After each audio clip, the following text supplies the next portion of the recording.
Howdy, my name is Lauren Grambord, and today I'll be discussing more relevance of the silk that's found in Cambodian artwork around the Khmer Empire. And I just want to start out by saying that silk's presence skyrocketed because it was very popular due to the Silk Road and trading.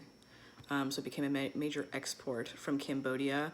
It was harvested by extracting the silk that is produced by silkworms, straining it and then weaving it into fabric, which would only be done by very skilled workers. This process was very intensive, it was very difficult, it was very easy to mess up, it was very time consuming, so only the most skilled and dedicated workers at the time were able to do that.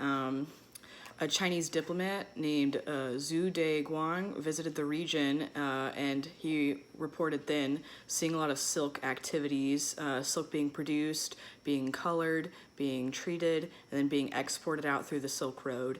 They developed, the silk was being developed mostly along the Mekong and Basak rivers, which was where mulberry plants were, and the mulberry plants were useful due to their being ingested by the silkworms, and that made it a very abundant place to grow and harvest silkworms for these silk producing people.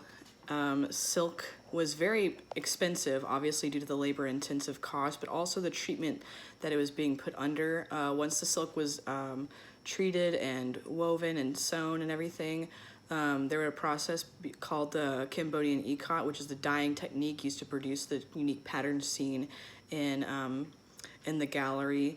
And this pattern would be extremely intricate, which would give it its opulent nature, and therefore it would only be used really for temples of worship, and most notably in palaces like the royal palaces. And in Cambodia, at least, a lot of these silk tapestries were found in Angkor Wat, and this is due to the silk being so expensive.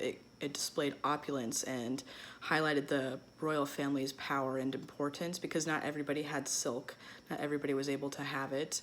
They would also be used for clothes, so again the royal family would be wearing silk clothes, and the dyes and all the patterns would demonstrate the opulence of the family. In addition, silk was obviously an export, as mentioned before, in the Silk Road, so silk began to travel all throughout Southeast Asia from these major Cambodian exports, and the art of silk making from these people of Cambodia began to be really widely known, and it became adopted by the Chinese and other Asian cultures. But the technique, like I said, the Cambodian ikat and other weaving of the patterns, the repetition, was a very uniquely Cambodian technique, and it's very prized in that area and is still going on today.